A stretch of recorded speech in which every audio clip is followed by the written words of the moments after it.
Hello everyone, this is me Debosmita Sarkar. Today we are going to continue from trade to territory the company establishes part 4.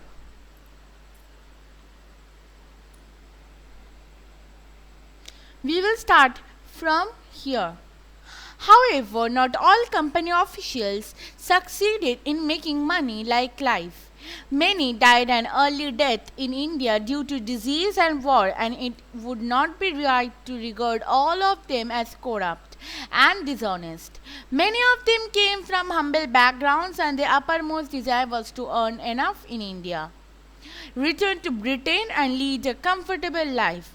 Those who managed to return with wealth led flashy lives and flaunted their riches. They were called as nabobs. Nabob is an Englishized version of the Indian word nawab. They were often seen as upstarts and social climbers in British society and were ridiculed or made fun of in plays and cartoons. In my last video, I hope I have told you that the Britishers cannot pronounce many words, and Nawab is one of them. So they were meant to be as Nawab, but they can't pronounce the word, and so they are called Nabobs. How did Clive see himself? At his hearing in front of a committee in Parliament, Clive declared that he had shown admirable restraint after the Battle of Plassey. This is what he said. Consider the situation in which the victory at Plassey had placed me. A great prince was dependent on my pleasure. An opulent city lay at my mercy. Its richest bankers bid against each other for my smiles. I walked through walls which were thrown open to me alone, piled on either hand with gold and jewels. Mr. Chairman, at this moment I stand astonished at my moderation. After the Battle of Plassey, we know that the Battle of Plassey was the first victory of the English company. So after this victory,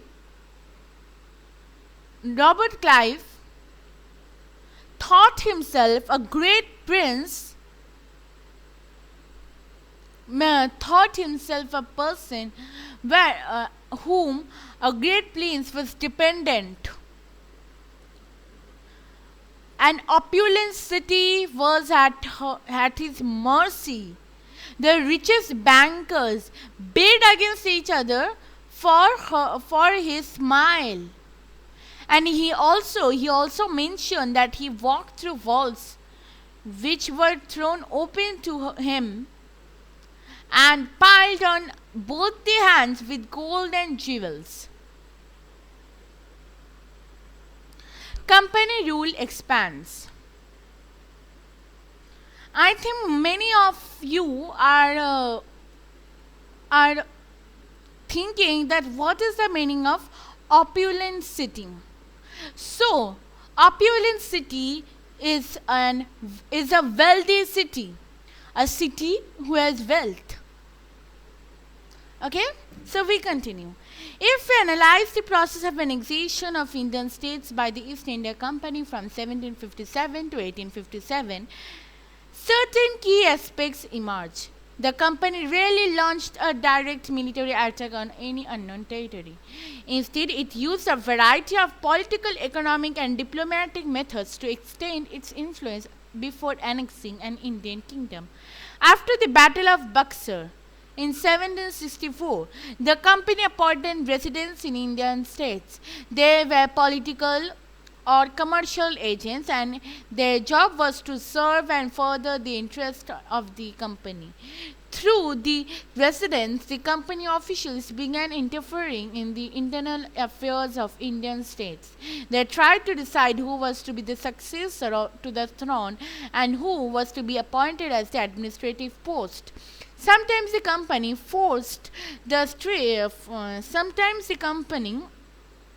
forced the states into a subsidiary alliance. According to the terms of this alliance, Indian rulers were not allowed to have their independent armed force. They were to be protected by the company but had to pay for the subsidiary force that the company was supposed to maintain for the purpose of this protection. And if the Indian rulers failed to make the payments, then part of their territory was taken away as penalty. For example, when Richard Wellesley was governor from 1798 to 1805, the Nawab of Awadh was forced to give over half of his territory to the company in 1801 as he failed to pay for the subsidiary forces. However, Hyderabad was also forced to cede territories on similar grounds. So, after the Battle of Buxar, the company appointed many residents as in Indian states. They were political or commercial agents, and their job was to serve the further interest of the company. The political and commercial agents' job was to serve the company.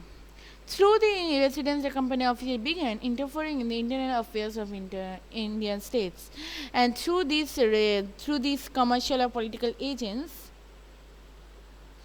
through the residents, the company then began interfering in the internal affairs of Indian states.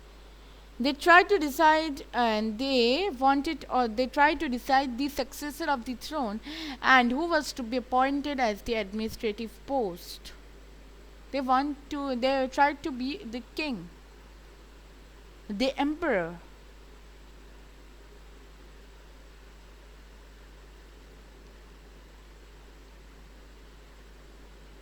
And sometimes the company also forced the states, the kingdoms, into a subsidiary alliance. And this subsidiary alliance means the Indian rulers were not allowed to have their independent armed forces.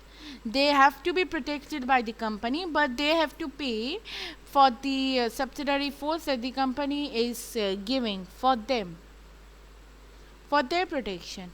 And if they fail to give the subsidiary force, their part of the territory was taken as a penalty. Like, for example, when Richard Wellesley was the governor, the Nawab of Awadh was forced to give half of the territory because he failed to make the payment. And Hyderabad also faced the same. Here we got a picture which shows Nawab Sujadaulah, Nawab Sujadaulah of Awadh with his sons and the British resident, painted by Tilly Kettle. This oil painting which is painted in 1772. Here it is shown that the treaties that followed the Battle of Buxar forced Nawab Sujadaulah to give up much of his authority here. However, he possesses in regal splendor, towering over the resident. What part did the resident have? What part did the residents have? This is what James Mill, the famous economist and political philosopher from Scotland, wrote about the residents appointed by the company. We place a resident who really is king of the country, whatever injunctions of non-interference he may act under, as long as the prince acts in the perfect subservience and does what is agreeable to the residents, that is to the British government, things go on quietly. They are managed without the residents appearing much in the administration of affairs. But when anything of a different nature happens, the moment the prince takes a course which the British government thinks wrong, then comes clashing and disturbance.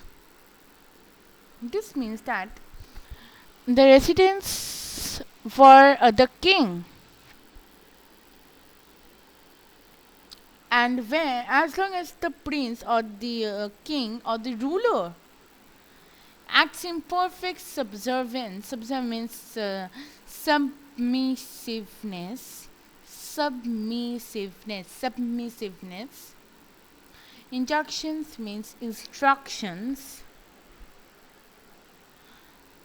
So, a resident who is a king, and whatever instruction they give, the rulers have to act under it.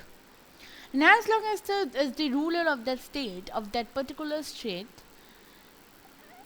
acts in the perfect submissiveness, everything goes quietly and agrees whatever the British government says, everything goes quietly.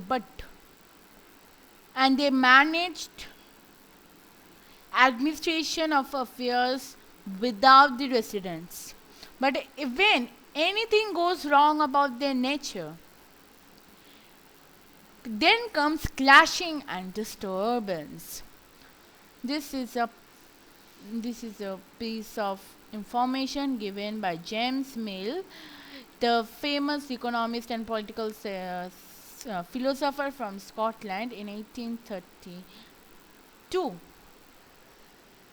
Now we'll know about Tipu Sultan, the Tiger of Mysore. The company resorted to direct military confrontation when it saw a threat to its political or economic interest. This can be illustrated with the case of the southern Indian state of Mysore. Mysore had grown in strength under the leadership of powerful rulers like Hyder Ali, ruled from 1761 to 1782, and his famous son Tipu Sultan ruled from 1782 to 1799. Mysore controlled the profitable trade of the Malabar coast, where the company purchased paper and cardamom. In 1785, Tipu Sultan stopped the export of sandalwood, pepper, and cardamom through the ports of his kingdom, and this allowed local merchants from trading with the company. He also established a close relationship with the French in India and modernized his army with their help. The British were furious. They saw Hyder and Tipu as ambitious, arrogant, and dangerous rulers who had to be controlled and crushed. For 4 wars were fought with Mysore from 1767 to 1769 first, 1780 to 1784 second, 1790 to 1792 third, and the final was 1799. Only in the last battle of Seringapatam did the company ultimately win a victory. Tipu Sultan was killed defending his capital Seringapatam. The Mysore was placed under the former ruling dynasty of the Yodiyals, and a subsidiary alliance was imposed on the state. The legend of Tipu Sultan. The legend of Tipu. Kings were often surrounded by legend and their powers, glorified through folklore. Here is a legend about Tipu Sultan, who became the ruler of Mysore in 1782. It is said that once he went hunting in the forest with a French friend. There he came face to face with a tiger. His gun did not work and his dagger fell to the ground. He battled with the tiger unarmed until he managed to reach down and pick up the dagger. Finally, he was able to kill the tiger in the battle. After this, he came to be known as the Tiger of Mysore. He had the image of the tiger on his flag. This is the picture of a big mechanical toy that Tipu possessed. You can see a tiger mauling a European soldier. When its handle was turned, the tiger roared and the soldier shrieked. This toy tiger is now kept in the Victoria and Albert Museum in London. The British took it away when Tipu Sultan died defending his capital Seringapatam on 4th May 1799.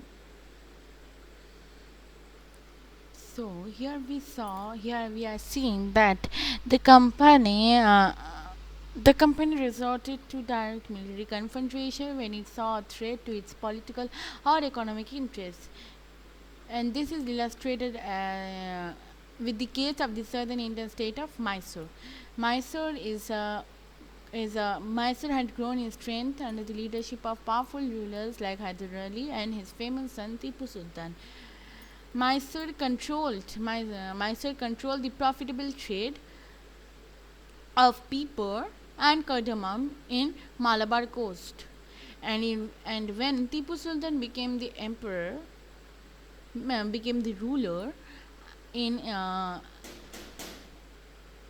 in 1785, Tipu Sultan stopped the export of sandalwood, paper, and cardamom.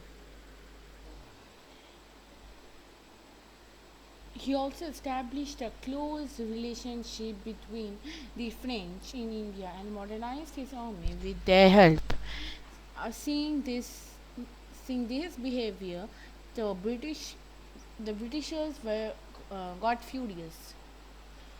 They then saw Hyder and Tipu as ambitious, arrogant, and dangerous ruler who they thought have to be crushed and controlled. Then 4 wars were fought with Mysore. And in the last, the Battle of Seringapatam, Tipu Sultan was killed, defending his capital, Seringapatam. War with the Marathas. From the late 18th century, the company also sought to curb and eventually destroy the Maratha power. With their defeat in the Third Battle of Panipat in 1761, the Marathas' dream of ruling from Delhi was shattered. They were divided into many states under different chiefs, others belonging to dynasties such as Sindhia, Holkar, Gaikwad, and Bhosle. These chiefs were held together in a confederacy under a Peshwa principal minister who became its effective military and administration head based in Pune. Mahaji Sindhya and Nana Fadnis were two famous Maratha soldiers and statesmen of the late 18th century. The Marathas were subdued in a series of wars. In the first war that ended in 1782 with the Treaty of Salwai, there was no clear victor. The second Anglo-Maratha war, 1803 to 1805, was fought on different fronts, resulting in the British gaining Orissa and the territories north of the Yamuna River, including Agra and Delhi. Finally, the Third Anglo-Maratha War of 1817 to 1819 crushed Maratha power. The Peshawar was removed and sent away to Bithur near Kanpur with a pension. The company now had complete control over the territory south of the Vindhyas. So now, in the late 18th century, the company also thought to destroy the Maratha power. In the Third Battle of Panipat, Maratha's dream of ruling in Delhi was broken, was shattered. Then they were divided into many states. Under the Sardars, the chiefs, which belongs to the dynasties Sindhya, Holkar, Gaikwad, and Bhosle.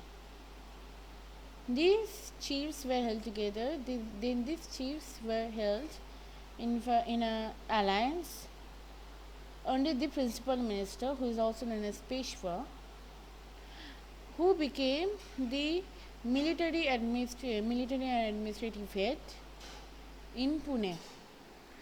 Mahaji Sindhya and Nana Fadnis were the two famous Maratha soldiers and statesmen of the late 18th century.